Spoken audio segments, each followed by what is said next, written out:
আসসালামু আলাইকুম।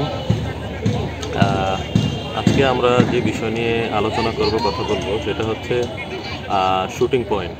এটা আমরা কাদের নিয়ে কাজ করব? এটা আমরা কাজ করব যাদের বয়স 8 থেকে বয়স 14। তো এই বয়সের আমরা 5টা বিষয় নিয়ে কাজ করব। এই 5টা বিষয়কে আমরা 5টা বিষয় হচ্ছে LTLSR। তো বিষয়গুলা আমরা একটু ডেসক্রিপশনে আসি। এটা হচ্ছে, প্রথম এলতে হচ্ছে লুক। আপনি যখন ধারে গোল পোস্টে যখন বল শট করবেন, তখন আগে আপনার খেয়াল রাখতে হবে লুক।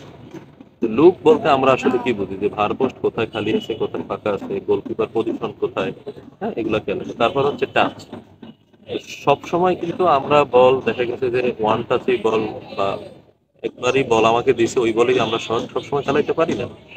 আমরা ওইটা আমাদের ফেভারেবল প্লেস বা ফেভারেবল পায়ে আমরা বল আনার জন্য একটা টাচ করতে হবে। এই জন্য হচ্ছে টিতে টাচ।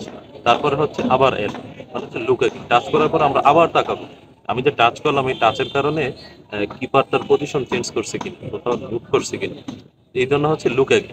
তারপরে হচ্ছে শর্ট। শর্টটা কোথায় হচ্ছে, এটা হচ্ছে যে আমাদের গোল পোস্ট কোথায় খালি আছে, গোলকিপার হারানোর পরে এই দিক জিনিসগুলো আমাদের খেয়াল রাখতে হবে। এই জন্য হচ্ছে শর্ট।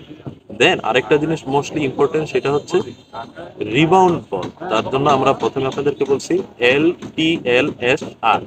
এই যে আর, এটা রিবাউন্ড বল। রিবাউন্ড বল কোনটা, সেটা হচ্ছে কিপার বল সেভ দিল, অথবা ভার পোস্টে বল লেগে বল আবার কোথাও গেল, এটাকে আমরা বলি রিবাউন্ড বল। তো যে বল শর্ট করবে তাকে অবশ্যই খেয়াল রাখতে হবে, রিবাউন্ড বলের জন্য তাকে প্রস্তুত থাকতে হবে। ধন্যবাদ। সালাম আলাইকুম।